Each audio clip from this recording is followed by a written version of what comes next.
එකා කාලේ තමන්ගේ ෆීල්ඩ් එකේ ලොකු වැඩක් කියලා හිතාගෙන හිටපු ඩයල් එකකේ රෙදි ගැලෙව්වා. ඊ දවස්වල මට තිබ්බේ පුදුම වාහන පිස්සුවක්. දවස් 30ම කිරුවේ මගේ ගාව තිබ්බ මිනි මෙකැනික් සෙට් එකකින් සෙල්ලම් කාර් කෑලි වලට ගලවලා හදන එක.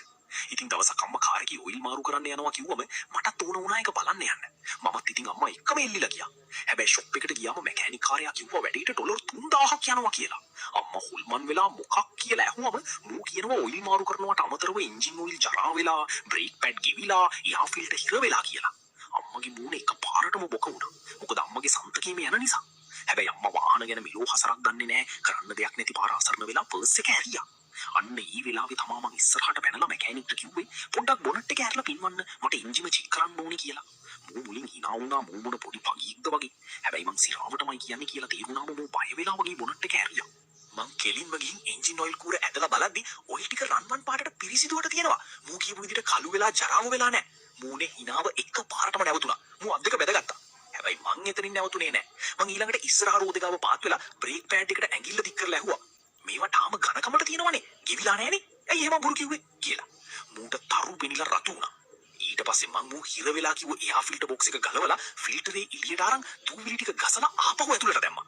දාලා ඌ දිහා බලලා කිව්වා ඕක හිර වෙලා තිබ්බේ නැහැ. අනික එහෙම වුණත් මට ඕක කරන්න ගිය තප්පර 60යි. ඔයා මෙච්චර කල් රස්සාව කරලත් මේක කරන්න දන්නේ නැද්ද?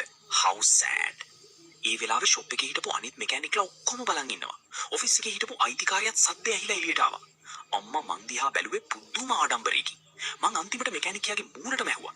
ඇයි මීහරකෝ අම්මගෙන් බොරු කියලා ඩොලර් 3000ක් කඩන්න හැදුවේ? අම්මා ආවේ ඔයිල් මාරු කරන්න විතරයිනේ කියලා. මූ සුදු මැලි වුණා. දැන් මූට වෙලා තියෙන්නේ එක්කෝ අවුරුදු 7ක පොඩි එකෙකුට වඩා වාහන ගැන මෙලෝ මගුලක් දන්නේ නැහැ කියලා පිළිගන්න. නැත්තම් සල්ලි කඩා ගන්න කියලා පිළිගන්න. මූ බිම බලාගෙන මට වැරදිලා පෙනුනේ කියලා ෂේප් එකේ මාරු වෙන්න හැදුවා.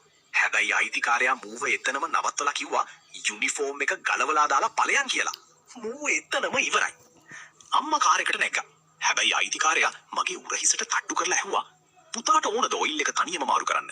මම බලාගෙන ඉන්නම් ඔයා වැඩේ දන්නවා වගේ කියලා. එදා දවල් මම මගේ අතින්ම අම්මගේ කාර් එකේ ඔයිල් මාරු කරා. අම්මට එක සතයක්වත් ගෙවන්න උනේ නැහැ.